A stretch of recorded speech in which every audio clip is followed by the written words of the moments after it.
Hey y'all, real quick. So if you've been following me, you might know that I am at an economic development conference in Colorado. And if you don't know, my name is Jice Johnson. I'm a business strategist and an economic developer. And that's the lens in which I come to events like this, right? And so one of the organizations that I run is the Economic Development Association for Black Communities. I want to be clear that I'm not speaking on behalf of that organization. I'm making an observation that is very frustrating to me as someone who has worked in the small business community and on behalf of Black-owned businesses for a decade.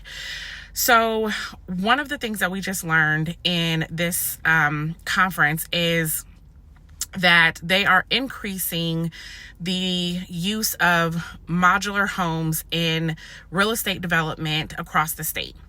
And this is like very high level because getting into the depths of this is important. Is a lot for this short video.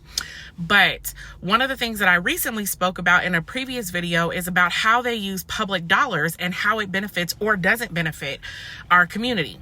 So what I learned is that over the last just 4 years, the state of Colorado has practically doubled its usage of modular buildings. In particular, in this particular scenario, they were highlighting the use for low-income housing.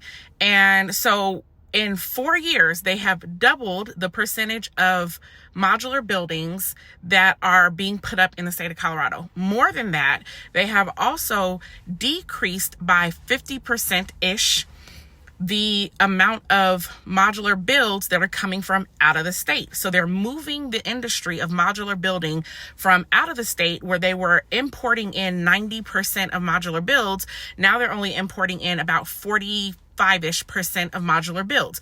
That means the rest of the modular builds was 10%, now is like 60% happening inside of the state. How did they do that? Through public-private partnerships, they now have issued 2 rounds of grants to create over 7 factories, of which none are Black-owned, and I don't even have to look at their employment rosters to know will have virtually no Black employment. This is when our tax dollars, the state tax dollars, are being used to support private industry growth. And they will say it helps to develop low-income housing, but we are cut out of an industry that the state has supported and grown for the last 4 years. We know nothing about it and we're not a part of it. And so this is why it's important for us to play a role in these spaces and to think bigger about our businesses.